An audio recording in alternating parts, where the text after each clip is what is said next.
તો ચાલો આજે એક મસ્ત સફર પર નીકળીએ ભારતની આસપાસ. આપણે એની જમીન સરહદોને નજીકથી જોઈશું. અને આ કોઈ નાની સૂની યાત્રા નથી. 7 દેશો અને હજારો કિલોમીટરની વાત છે. પણ શરૂઆત કરતા પહેલા એક સવાલ.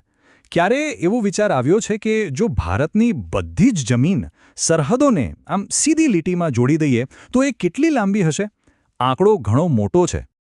જવાબ છે 15,106 કિલોમીટર. બાપરે, આટલી લાંબી સરહદ છે આપણી, અને એ પણ 7 અલગ અલગ પાડોશી દેશો સાથે. તો ચાલો આપણી આ સફર શરૂ કરીએ પશ્ચિમ દિશાથી. આપણી યાત્રાનો પહેલો પડાવ ભારતનો પશ્ચિમી મોરચો. એક એવી જગ્યા જ્યાં ઇતિહાસ અને વર્તમાન બંને એકસાથે શ્વાસ લે છે.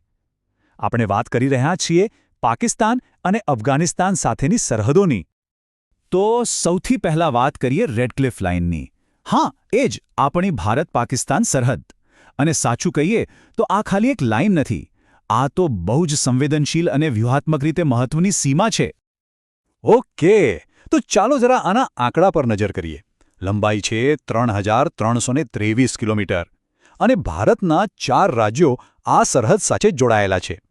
હવે સવાલ એ છે કે આ ચારેય રાજ્યોના નામ યાદ કેવી રીતે રાખવા? કોઈ સહેલી રીત છે ખરી? અરે બિલકુલ છે. અને જવાબ છે ફક્ત એક શબ્દમાં: પંગુરાજ.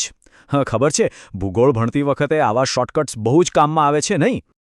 જુઓ, આ કેટલું સરળ છે.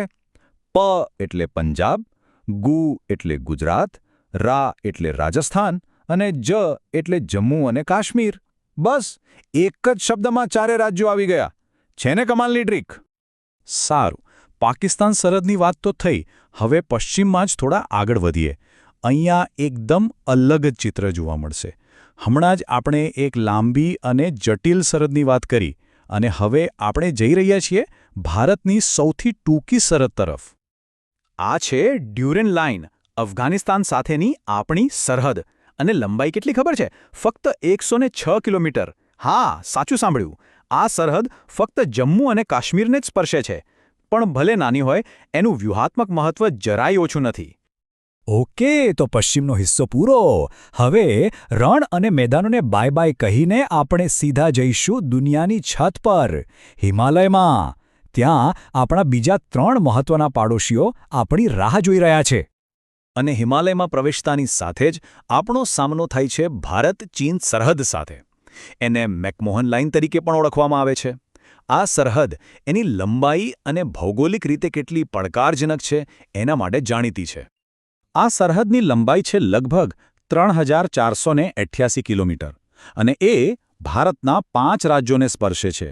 તો હવે સવાલ એ જ, આ 5 રાજ્યોને કેવી રીતે યાદ રાખીશું? ચિંતા ન કરો, એના માટે પણ આપણી પાસે એક મસ્ત ચાવી છે. અને એ ચાવી છે એક નાનકડું વાક્ય: જસી અહીં ઉત્તર. બસ આટલું યાદ રાખી લો, એટલે હિમાલયમાં ફેલાયેલા 5 રાજ્યો યાદ રહી જશે. ચાલો આ વાક્યને તોડીને સમજીએ.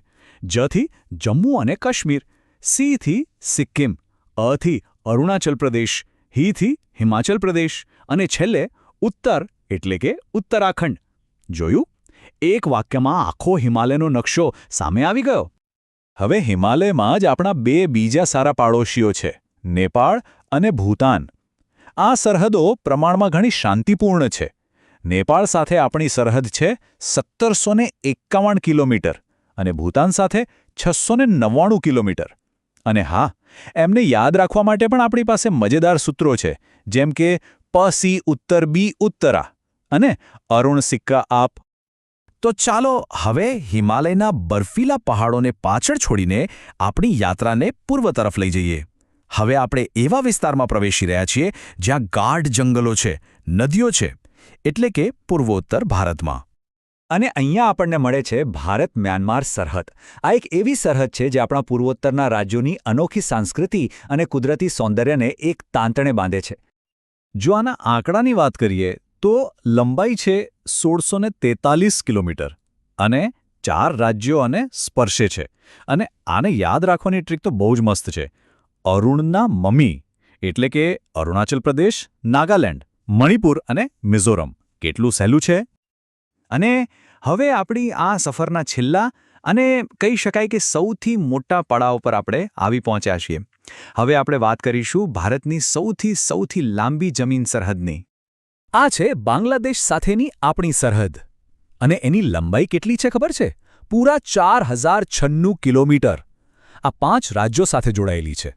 અને આને યાદ રાખવાની ટ્રીક તો એકદમ મોડર્ન છે. AM, PM, T. કેટલું સિમ્પલ છે જુઓ. A for Assam, M for Meghalaya, P for Paschim Bangal, બીજો M મિઝોરમ માટે અને T ત્રિપુરા માટે.